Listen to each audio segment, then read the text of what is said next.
Hezbollah just hit Israel's most secret military base, 110 kilometres from the border. Unit 8200, Israel's version of the NSA, struck with precision missiles in the dead of night. Naval base, airbase, intelligence headquarters, all in a single coordinated wave. Israel's own air defences failed, as a satellite station in Ramle took a direct hit. Hezbollah found the nerve centre and cut it.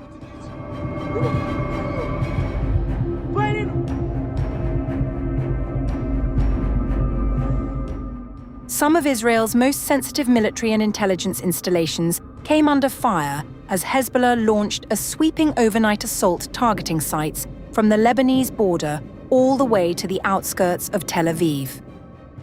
The deepest and most significant strike hit the Glilot base, roughly 110 kilometres from the Lebanese border, headquarters of Military Intelligence Unit 8200, Israel's most elite signals intelligence outfit, comparable in function to America's NSA.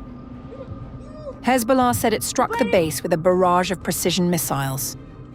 The attack was part of a wider operation the group called Operation Devoured Straw, carried out jointly with Iran's Revolutionary Guards, hitting multiple high-value military targets in a single coordinated and deadly wave. Nahariya was struck twice in rapid succession. At 12:10 a.m. on March 12, a drone swarm hit the settlement. As the Israeli officials were trying to catch their breath, 35 minutes later, a second wave of rockets and drones followed. At 5:15 a.m., Hezbollah turned its fire on the Meron airbase, the nerve center for monitoring and managing Israeli air operations in northern Israel, claiming a drone strike that damaged at least one radar system. The Beit Lid base, which hosts training camps for the naval and paratroopers brigades, was hit with precision missiles, as was the Atlit naval base south of Haifa, home to the Special Operations Unit Shayatet 13. Israel's military confirmed that an isolated failure in its air defences allowed missiles to strike a satellite station in Ramle. The IDF responded with strikes on Hezbollah command centres and weapons sites in Beirut's southern suburbs, with a senior Israeli official warning the two sides were headed towards serious escalation. Lebanon's health ministry said Israeli strikes have killed 634 people since the war began, including 91 children, with 1,586 wounded. Hezbollah says its fighters continue to defend border towns against Israeli attempts to push into Lebanese territory.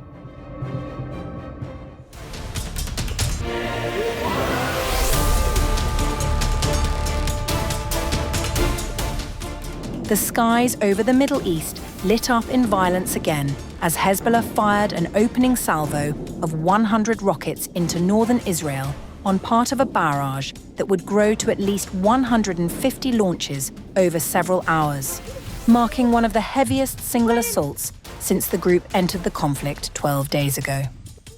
The Lebanese militant group named the operation Devoured Chaff, a reference to a Quranic verse describing an invading army destroyed by divine intervention. Air raid sirens sounded across Haifa, Acre, and the Krayot area, with alerts later spreading south to Tel Aviv, Jerusalem, and the coastal plain as rockets were detected, launching simultaneously from Lebanon and Iran. Over the past 24 hours, and especially in the last few hours, the firing towards Israel from Iran and Hezbollah in Lebanon has continued.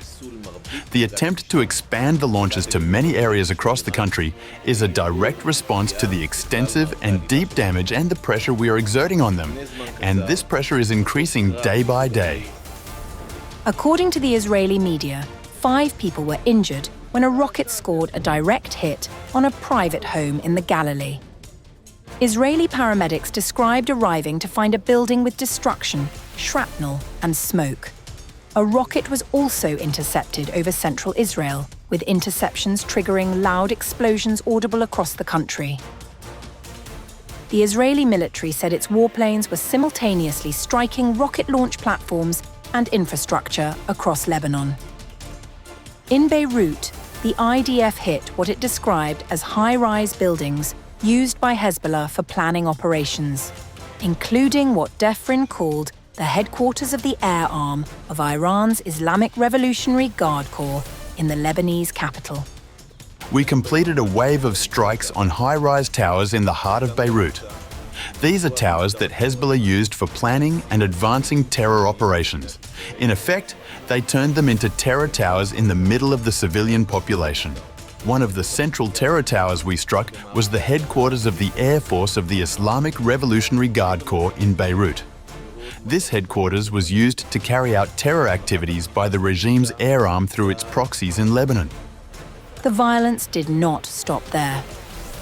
In the early hours of March 12th, an Israeli strike on Beirut's Ramle al-Baida seafront killed at least 6 people, with some reports putting the figure higher. Footage from the scene showed damaged cars, bloodstains on the ground, and emergency personnel combing through the wreckage. We are striking Hezbollah and Iran continuously. It is important to emphasize, follow the instructions of the Home Front Command only. The IDF is prepared with strong defensive measures and will do everything necessary to protect the citizens of Israel. I say from here to all our enemies, anyone who tries to harm us will pay a heavy price. Lebanon's health ministry says Israeli strikes have killed 634 people since March 2nd, including 91 children, with over 1,500 others wounded in the strikes. Some 800,000 people have been displaced. Hezbollah began targeting Israeli military sites on March 2nd, following the killing of Iranian Supreme Leader Ali Khamenei in a joint US-Israeli strike. Israel launched its military campaign in Lebanon on the same day, before starting a limited ground incursion in the south on March 3rd. Israel and the United States launched their joint military operation against Iran on February 28th. The conflict has since drawn in militant groups across the region, with rockets and missiles now a near-daily reality for the region.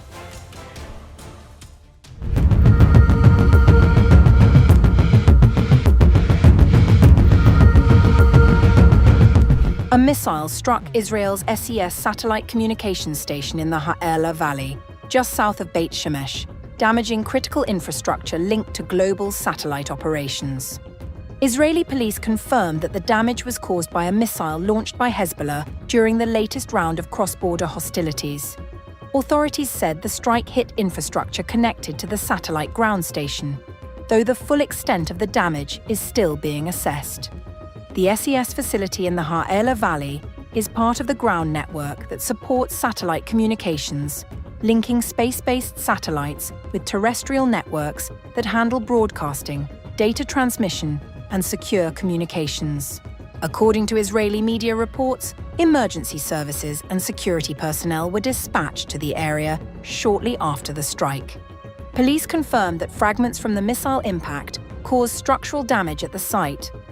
The Ha'ela Valley facility plays an important role in Israel's satellite communications ecosystem. Ground stations like this one connect satellites in orbit to users on Earth, enabling everything from television broadcasting to internet connectivity and data relay services. CS, the global satellite operator linked to the facility, runs one of the world's largest satellite fleets, providing communications coverage across multiple continents. While officials have not yet confirmed whether satellite services were disrupted, analysts say the strike highlights the strategic importance of such ground infrastructure. Unlike satellites themselves, which are difficult to target in orbit, ground stations are fixed locations and can become vulnerable during military conflict. The missile attack comes amid a wider escalation between Israel and Hezbollah along Israel's northern front. In recent days, exchanges of fire have intensified, with rockets, missiles, and drone attacks targeting areas across Israel and southern Lebanon. Israeli defense officials have repeatedly warned that Hezbollah possesses a vast arsenal of precision-guided missiles capable of striking sensitive infrastructure across the country. Security analysts say communications hubs, power stations, and military facilities could all become potential targets in a broader confrontation. The strike near Beit Shemesh is particularly significant because it occurred in central Israel, far from the immediate northern border where most of the fighting has taken place. This suggests Hezbollah may be expanding the geographic scope of its attacks. Authorities have not yet reported casualties from the strike. However, security around strategic infrastructure sites across Israel has been tightened as officials assess the implications of the attack. For Israel's defense establishment, the incident underscores a growing challenge. Modern warfare is increasingly focused not only on military bases and frontline targets, but also on the technological infrastructure that underpins communications, intelligence, and national security.